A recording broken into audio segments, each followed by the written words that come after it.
आदि मानव की उत्पत्ति और विकास से संबंधित आपके मन में जितने भी प्रश्न हैं उसके उत्तर मैं आपको इसी वीडियो में आज मैं देने वाला हूँ।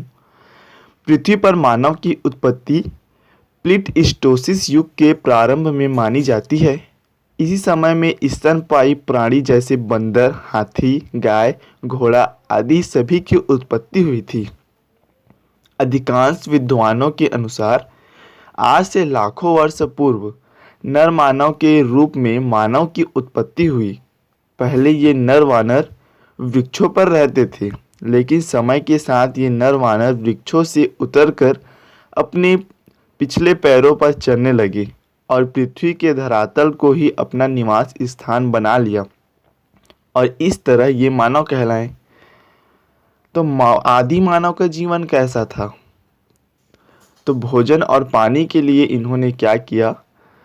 आरंभ में आदि मानव खानाबदोश जीवन जीते थे, मतलब भोजन और आश्रय की तलाश में एक स्थान से दूसरे स्थान झुंड बनाकर घूमते थे।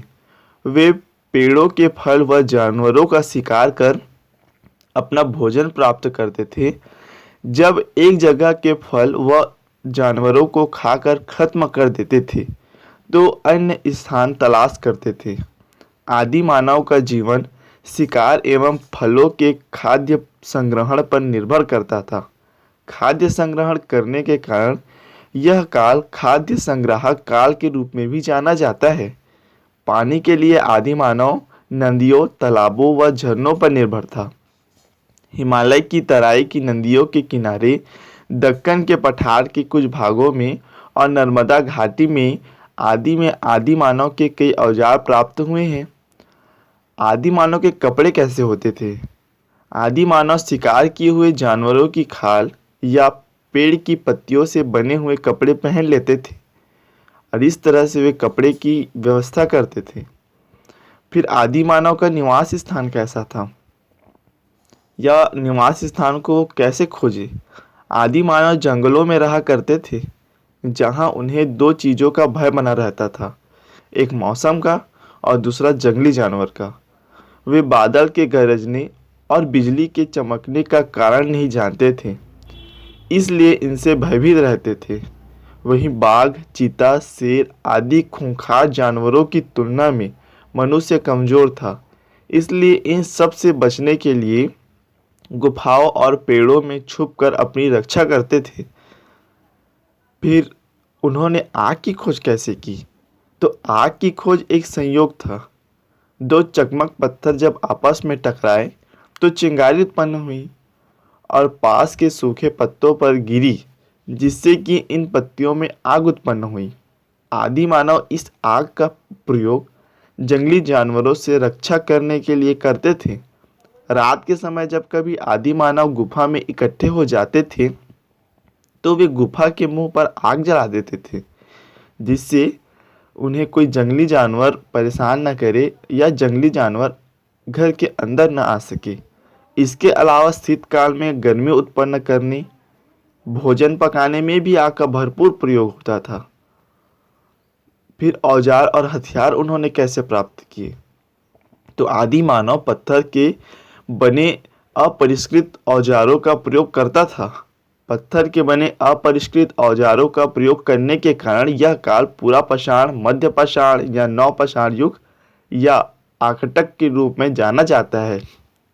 आदि मानव के हथियार भी चकमक पत्थर से ही बने होते थे, क्योंकि यह कठोर भी था और इसके चिप्पड़ आसानी से निकलते थे, इसलिए इसे विभिन्न प्रकार के आकार आसानी से दिए जा सकते थे।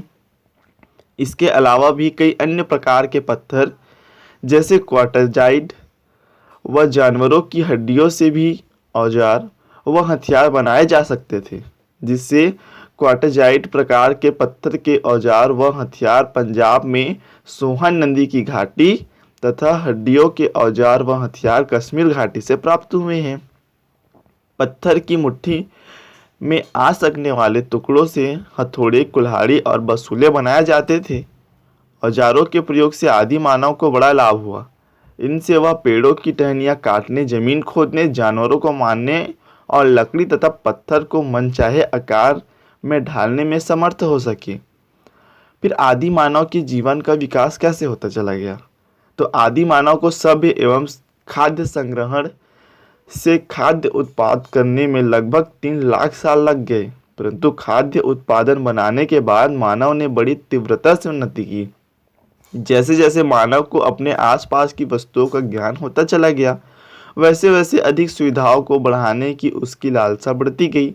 कुछ नए खोजों जैसे पौधे उगाना, अन्न पैदा करना से उनके रहन सहन में भारी परिवर्तन आया, क्योंकि अब उन्हें भोजन की तलाश में यहाँ से वहाँ भटकना नहीं पड़ता था। फिर उन्होंने पशुपालन किया। तो पशुपालन मनुष्य की महत्वपूर्ण खोजों में से एक था। मनुष्य को पता लग गया कि जंगली जानवरों को पालतू बनाकर अपने प्रयोग में लाया जा सकता है। पहले वह जंगली जानवरों को मारकर उनका मांस खाया करता था, परंतु अब उसके पालन से उसे प्रतिदिन दूध मिलने लगा और उनसे और बकरियां भी पैदा होने लगी, जिनमें से कुछ वह खा लिया करता था। इससे उसकी शिकार पर निर्भरता खत्म हो जाती थी। इस तरह उसने ढोरों का पालन भी शुरू कर दिया, क्योंकि उनसे न केवल दूध मिलता था बल्कि वह हल जोतने और गाड़ी खींचने में भी उनके काम आया करती थी। फिर जाके उन्होंने धातुओं की खोज प्रारंभ की। तो जब मनुष्य एक स्थान पर स्थायी रूप से बस गया और अन्न पैदा करने लगा, तो उसने सर्वप्रथम पेड़ों और झाड़ियों को काट कर जमीन साफ करनी पड़ी। इस कारण से पहले का आविष्कार पत्थर की कुल्हाड़ी पेड़ और झाड़ी काटने के बड़ा काम आई।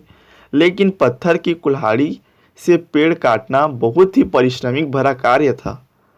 पर एक अन्य खोज ने पेड़ों को काटने का काम को आसान किया, और वह खोज थी धातु की खोज। सबसे पहले तांबे की खोज की गई, उसके बाद उसके साथ अन्य दूसरी धातु मिली, जैसे रांगा, जस्ता या सीसा। इनके मिलने से जो मिश्र धातु बनी उसे कांसा कहा जाता था है, और धातुओं के इस युग को ताम्र पाषाण या ताम्र या कांस्य युग कहा जाता था। फिर उन्होंने पहियों की खोज करना प्रारंभ की। पहिए इस युग की एक बेहद महत्वपूर्ण खोज में से एक थी। पहिए का आविष्कार कब और कहाँ कैसे हुआ, इसका कोई साक्ष्य अभी तक तो उपलब्ध नहीं है, लेकिन पहिया सबसे पहले चाक से बनाया गया था, और चाक ने मिट्टी के बेहतरीन बर्तन में से भी योगदान दिया। पहिए की खोज से पहले मनुष्य एक स्थान से दूसरे स्थान या तो पैदल जाया करता था या किसी जानवर की पीठ पर, परंतु पहिए की खोज के बाद उसने बैलगाड़ी जैसे वाहन का आविष्कार, जिसे जानवर खींचते थे। इस बैलगाड़ी में एक से अधिक मनुष्य एक साथ बैठकर एक ही स्थान से दूसरे स्थान आसानी से जा सकते थे। बैलगाड़ी ने भारी माल की ढुलाई को भी आसान बना दिया। पहिए की खोज का आज के युग में भी महत्वपूर्ण योगदान है, फिर चाहे वह घड़ी जैसे छोटी चीज़ में हो या रेलगाड़ी और एरोप्लेन जैसी बड़ी चीज़ में हो। तो ये जो है पहिए आदि मानव की ही देन है।